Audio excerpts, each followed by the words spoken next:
My name is Maydayan Tagalikod and I'm from Sasi Iloilo batch 2282. So for today's video, I'm going to show with you how to transfer a patient to wheelchair and from wheelchair to bed. And assuming that my patient has a paralysis on his right side. So first, we're going to check the chart of the patient and check the wheelchair if it's functional or if there is the device is not working. And also, we have to wash our hands before assisting the patient. And after that, you have to introduce yourself to the patient, and also you have to get the correct name of the patient so that you can provide the service or the care to the correct patient. Also, you have to knock the door before entering the room of the patient. So first, assuming that there is a side rails in this bed, so you have to put it down and then assist the patient to his ability to do his to do the long sitting position. So since the patient has a paralysis on his left, you have to put the arms of the affected side of the patient and then assisted with the able hand.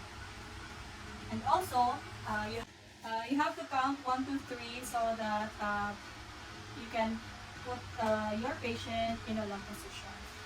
So 1, 2, 3. So once he's in long sitting position, you have to make sure that you put your one leg here so you can support the back of the patient. You have to use the belt to support the affected hand or affected area of the patient.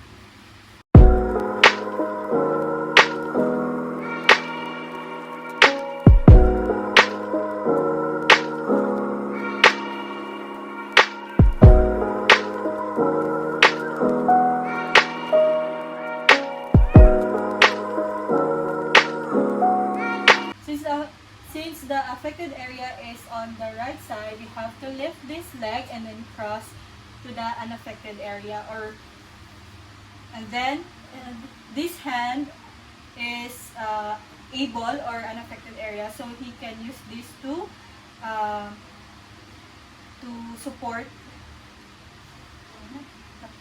And then after that, you have to cross the leg of the patient, which is this one is since this one is the affected area, you have to lift through his unaffected area and then put your hands all over his legs and then turn it into down.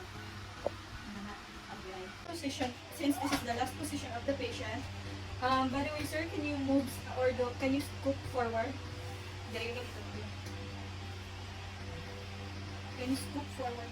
At the count of 3, let the patient stand and put the weak side of his leg to your opposite foot so that you can support his affected side or to balance. Okay, 1, 2, 3. Yeah. At the count of 3, you have to change your position going to the wheelchair or near to the wheelchair. So 1, 2, 3. The patient sit on the wheelchair. 1, 2, 3. Then let the patient move backward or scoop backward so that he can occupy the seat upholster of the wheelchair. After that, you have to put the put the legs or the feet of the patient on the foot plate, showing that there is a foot plate here. Like that. But remove the belt support.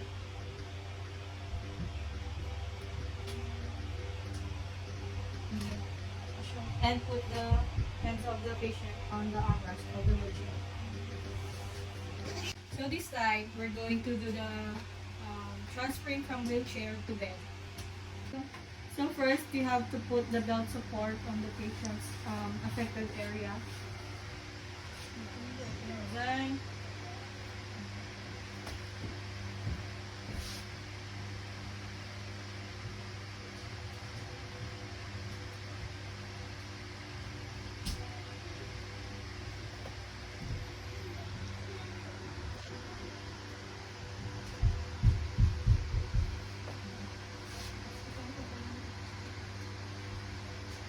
then lock the wheelchair. After that, remove the feet of the patient on the foot plate. And then this time, we're going to assist the patient in a standing position. So at the count of 3, let the patient stand. 1, 2, 3. After the standing position, let the patient or allow the patient to use his unaffected area to rely or to put it on your shoulder for support. After this, you have to assist your patient near to his leg. At the count of 3, 1, 2, 3, go. And then, at the count of 3, let the patient sit. 1, 2, 3, go. This time, the patient is already sitting in his bed. So, let him scoot backward by assisting your foot. So, sir, can you move backward from his?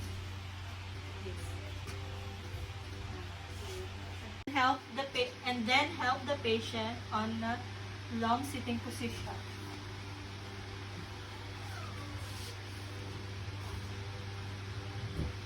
And then slowly lay the patient down.